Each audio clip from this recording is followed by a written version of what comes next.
ಅದರ ಮಾರನೆಯ ಮುಂಜಾನೆ ಪಾಲಿ ಮತ್ತು ದೇವಧರ ನೃಪತುಂಗ ರಸ್ತೆಯ ಪೊಲೀಸ್ ಹೆಡ್ ಕ್ವಾರ್ಟರ್ಸಿನಲ್ಲಿ ಬಾಲಾಪರಾಧಿಗಳ ವಿವರಗಳಿದ್ದ ಸೆಕ್ಷನ್ನಿನಲ್ಲಿ ಕುಳಿತಿದ್ದರು.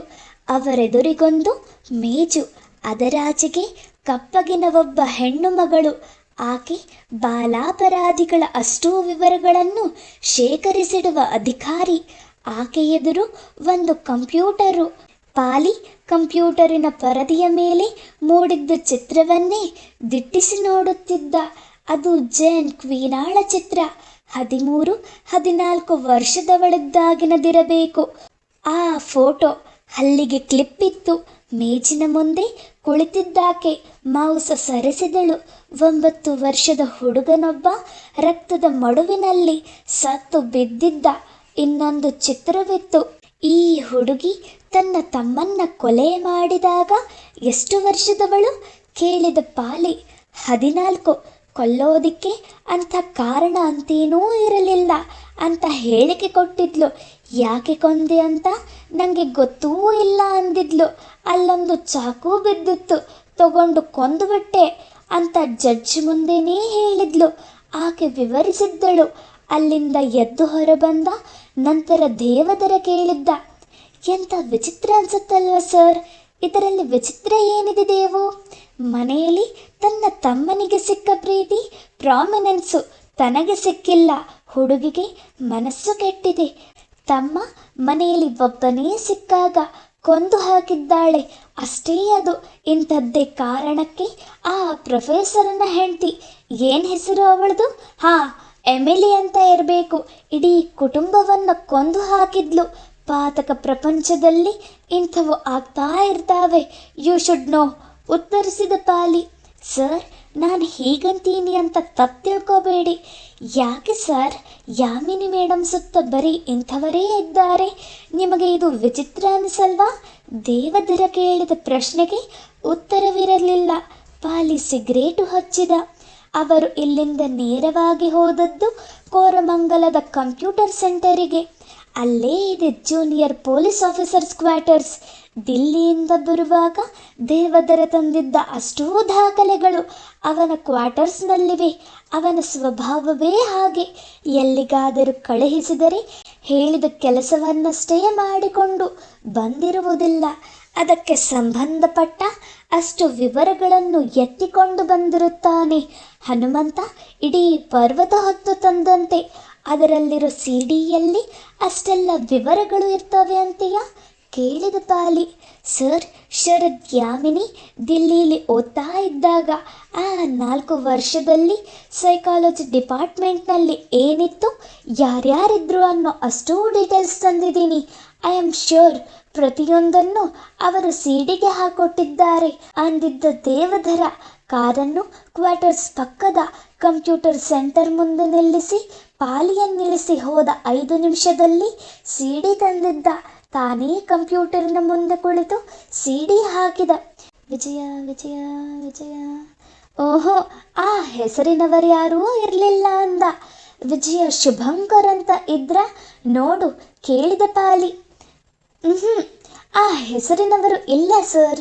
ಆ 4 ವರ್ಷಗಳಲ್ಲಿ ಶುಭಂಕರ್ ಅನ್ನೋ ಯಾವ ಸ್ಟೂಡೆಂಟು ದಿಲ್ಲಿಯ ಸೈಕಾಲಜಿ ಡಿಪಾರ್ಟ್ಮೆಂಟ್ನಲ್ಲಿ ಇರಲಿಲ್ಲ ಅಂತ ದೇವು. ಪಾಲಿಯ ಮುಖದಲ್ಲೊಂದು ನಿರಾಸೆ ಸರಿದು ಹೋಯಿತು. ಯಾಮಿನಿಗೆ ಅಂಥ ಸುಳ್ಳು ಹೇಳುವ ಅವಶ್ಯಕತೆ ಏನಿತ್ತು? ಅದೇನು ಮೊದಲೇ ನಿಶ್ಚಯಿಸಿಕೊಂಡ ಹೇಳಿದ ಸುಳ್ಳೂ ಅಲ್ಲ. ಅವಳು ಜೇನ್ ಕ್ವೀನ ಸತ್ತ ದುಃಖದಲ್ಲಿದ್ದಳು. ಆಗಲೇ ಪ್ರಸ್ತಾಪವಾಗಿದ್ದು ವಿಜಯ ಶುಭಂಕರಳ ಹೆಸರು. ಅದನ್ನೆಲ್ಲ ಎಷ್ಟು ಕರಾರುವಕ್ಕಾಗಿ ವಿವರಿಸಿದ್ದಳು. ಒಂದು ರಾತ್ರಿ ಜೊತೆಯಲ್ಲಿದ್ದುದನ್ನು ನೆನಪಿಸಿಕೊಂಡಿದ್ದಳು. ನಂತರನೇ ಬಾಬ್ ಮಾಡಿಸಿಕೊಂಡಿದ್ಲು. ನಂತರನೇ ಬಟ್ಟೆ ಹೊಲಿಸ್ಕೊತಿದ್ಲು. ಅವಳ ಹೆಸರು ವಿಜಯ ಶುಭಂಕರ್ ಹಾಗಂತ ಯಾಮಿನಿ ಹೇಳಿದ್ದು ಅಕ್ಷರ ನೆನಪಿದೆ ತನಗೆ. ಅಂತ ಸುಳ್ಳೇಗೆ ಹೇಳಬೇಕಿತ್ತು? ದೇವಧರನನ್ನು ಅಲ್ಲೇ ಕ್ವಾರ್ಟರ್ಸಿನಲ್ಲಿ ಬಿಟ್ಟು ಪಾಲಿ ನೇರವಾಗಿ ಇಂದಿರಾ ನಗರದ ಬಂಗಲೆಗೆ ಹೋದ. ಇನ್ನು ಕಾರಿನಿಂದ ಇಳಿಯಲು ಪುರುಸೊತ್ತಿಲ್ಲ. ಮನೆಯ ಅಂಗಳದಲ್ಲಿ ನಿಂತು ಮಾತನಾಡುತ್ತಿದ್ದ ಯಾಮಿನಿ ಕಾಣಿಸಿದಳು. ಜೊತೆಗಿದ್ದದ್ದು ಅದೇ ಮುದಿ ಹಂತಕಿ ನೀನಾ ಎಮಿಲಿ. ದೇವದರ ಹೇಳಿದ್ದು ನಿಜ. ಇವಳೊಂದಿಗಿರುವವರೆಲ್ಲ ಬರೀ ಇವರೇನಾ? ಪಾಲಿ ಕಾರಿನಿಂದಿಳಿದು 4 ಹೆಜ್ಜೆ ಹಾಕುತ್ತಿದ್ದಂತೆಯೇ ಯಾಮಿನಿ ನಗುತ್ತಾ ಗೇಟಿನೆಡೆಗೆ ಬಂದಳು. ಮುಖದಲ್ಲಿ ಸಂತೋಷ ಊಟಯೊಡೆದಿತ್ತು. ಪಾಲಿ, ಎಂಥ ಸರ್ಪ್ರೈಸ್ ಇದು! ನೀನು ಬರ್ತೀಯ ಅಂದ್ಕೊಂಡೇ ಇರಲಿಲ್ಲ. ಅಂದಹಾಗೆ ನೀನಾ? ಈಗ ತಾನೇ ಹೇಳ್ತಿದ್ನಲ್ಲ, ದಿಸ್ ಇಸ್ ಪಾಲಿ, ಇವರು ನನ್ನ ಫ್ರೆಂಡ್ ನೀನಾ ಎಮಿಲಿ ಅಂತ, ಬನಶಂಕರಿಲಿ ಇರ್ತಾರೆ ಅಂತ ವೃದ್ಧ ಹಂತಕಿಯನ್ನು ಪರಿಚಯಿಸಿದಳು. ಓ ಪಾಲಿ, ಶೂಟರ್ ಶೂಟರ್ ಅನ್ನುತ್ತಾ ನಕ್ಕಿತು ಮುದುಕಿ. ಅವಳಿಗೊಂದು ಅನುನಯದ ಹಲೋ ಹೇಳಿದವನು, ಯಾಮಿ, ನಿನ್ನತ್ರ ಮಾತಾಡಬೇಕು ನಾನು ಅಂದನು. ಸರಿ, ಹಾಗಾದರೆ ನಾನು ಹೊರಡ್ತೀನಿ. ಲೇಟ್ ಆಗಿಬಿಟ್ರೆ ನನ್ನ ಇಷ್ಟದ ಪ್ರೋಗ್ರಾಮ್ ಮಿಸ್ ಆಗಿಬಿಡುತ್ತೆ. ಅದೊಂದನ್ನು ಮಾತ್ರ ನಾನು ಯಾವತ್ತಿಗೂ ತಪ್ಪಿಸಲ್ಲ. ದ ಮೋಸ್ಟ್ ವಾಂಟೆಡ್ ಅಂತ ಬರುತ್ತಲ್ಲ ಅಂದವಳೆ ನೀನಾ ಎಮಿಲಿ ಅಲ್ಲಿಂದ ಹೊರಟು ಹೋದಳು. ಯಾಮಿ, ಏನಾಗಿದೆ ನಿಂಗೆ? ಯಾಕೆ ಯಾವಾಗಲೂ ಈ ಕೊಲೆಗಡುಕರ ಜೊತೆಲಿರ್ತೀಯ? ಜೇನ ಕ್ವೀನ ವಿಷಯ ನಿಂಗೆ ಗೊತ್ತಿತ್ತಾ? 14 ವರ್ಷದವಳಿದ್ದಾಗ ಅವಳು ಪಾಲಿ ಇನ್ನೂ ವಿವರಿಸಲಿದ್ದ. ಅಷ್ಟರಲ್ಲಿ ಅವರ ತಮ್ಮನ ಕೊಲೆ ಮಾಡಿದ್ಲು. ಅದೆಲ್ಲ ನನಗೆ ಪೂರ್ತಿಯಾಗಿ ಗೊತ್ತು ಪಾಲಿ. ನನ್ನ ವೃತ್ತಿನೇ ಅಂಥದ್ದು. ಅವರೆಲ್ಲ ನನ್ನ ಪಾತ್ರಗಳಾಗಿ ನನ್ನ ಬದುಕಿನೊಳಕ್ಕೆ ಬರ್ತಾರೆ. ಕೆಲವರನ್ನು ಎಮೋಷ್ನಲ್ ಆಗಿ ಹಚ್ಕೊಂಡು ಬಿಡ್ತೀನಿ. ಈಗ ನಿನ್ನನ್ನು ಹಚ್ಕೊಂಡಿಲ್ವಾ? ಬೈ ದ ವೇ, ಕೊಲೆ ಮಾಡೋದೇನು ಸಿಗರೇಟಿನ ಥರ ಸ್ಟಿಕ್ ಆಗೋ ಅಭ್ಯಾಸವಲ್ಲ, ಬಿಟ್ಟು ಬಿಡಬಹುದು ಅಂದು ನಕ್ಕಳು. ಯಾಮಿ, ನನಗೆ ನಿನ್ನ ಭಾಷಣ ಬೇಕಾಗಿಲ್ಲ. ಹಾನೆಸ್ಟಾಗಿ ಹೇಳು, ಯಾಕೆ ನನಗೆ ನಿನ್ನೆ ಸುಳ್ಳು ಹೇಳಿದೆ? ನೀನು ದಿಲ್ಲಿಲಿ ಓದ್ತಾ ಇದ್ದ ಕಾಲದಲ್ಲಿ ಆ ಇಡೀ 4 ವರ್ಷದಲ್ಲಿ ಯಾರೂ ಇರಲಿಲ್ಲ ವಿಜಯ ಶುಭಂಕರ್ ಅಂತ ಅಂದವನೇ ಪ್ರತಿಕ್ರಿಯೆಗಾಗಿ ಅವಳ ಕಣ್ಣುಗಳನ್ನೇ ನೋಡಿದ. ಡರ್ಟಿ ಫೆಲ್ಲೋ, ಏನು ಮಾಡ್ತಿದೀಯ ನೀನು? ಇನ್ನಾದರೂ ನಿಂಗೆ ನನ್ನ ಮೇಲೆ ನಂಬಿಕೆ ಬಂದಿಲ್ವಾ? ಪೊಲೀಸರ ಬುದ್ಧಿ ಎಲ್ಲಿ ಬಿಡ್ತೀಯ ಬಾಸ್ಟರ್ಡ್? ಬೆತ್ತಲೆ ಬಿದ್ಕೊಳ್ಳೋಕೆ ಮುಂಚೆ ತಲೆಯಲ್ಲಿ ಏನಿತ್ತೋ ಏನೋ, ಸರಿಯಾಗಿ ಒಂದು ಹೆಸರು ನೆನ್ಪಿಟ್ಕೊಳ್ಳೋಕ್ಕಾಗಿಲ್ಲ ನಿಂಗೆ. ನಾನು ಹೇಳಿದ್ದು ವಿಜಯ ಶುಭಂಕರ್ ಅಲ್ಲ, ಅದು ಅಭಯಂಕರ್, ವಿಜಯ ಅಭಯಂಕರ್. ಆದರೆ ಪಾಲಿ, ಐ ಹೇಟ್ ಯು, ಸಾಯಿ ನೀನು ಅಂದವಳೆ ಬಿಕ್ಕುತ್ತ ಬಂಗಲೆಯೊಳಕ್ಕೆ ಹೊರಟು ಹೋದಳು ಯಾಮಿನಿ. ಸ್ವಲ್ಪ ಹೊತ್ತು ನಿಶ್ಚಲನಾಗಿ ನಿಂತು ಬಿಟ್ಟಿದ್ದ ಪಾಲಿ. ಆದರೆ ಅದರ ಮರುನಿಮಿಷ ಅವನಲ್ಲಿನ ಪೊಲೀಸ್ ಜಾಗೃತನಾಗಿದ್ದ.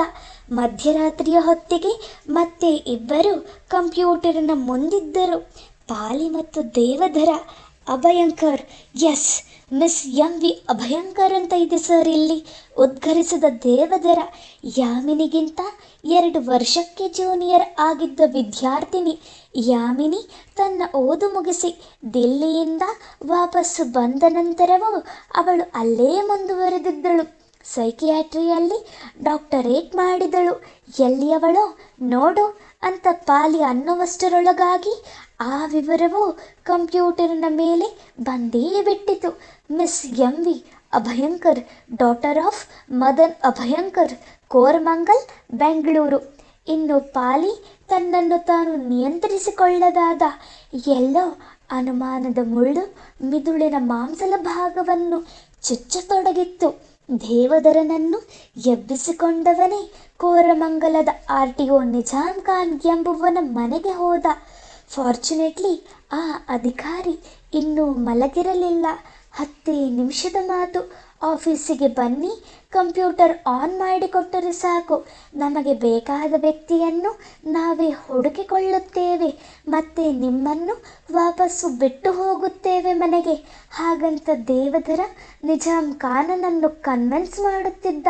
ಪರದೆಯೊಳಗಿನಿಂದ ತನ್ನ ಹೆಂಡತಿ ಇಣುಕಿ ನೋಡುತ್ತಿದ್ದಾಳೆ ಮತ್ತು ಇನ್ಸ್ಪೆಕ್ಟರ್ ಪಾಲಿಯನ್ನೇ ನೋಡುತ್ತಿದ್ದಾಳೆ ಅನ್ನಿಸಿದ ತಕ್ಷಣ ನಿಜಾಮ್ ಖಾನ್ ಚಟ್ಟನೇ ಎದ್ದು ಜುಬ್ಬ ಹಾಕಿಕೊಂಡು ಹೊರಟು ಬಿಟ್ಟ.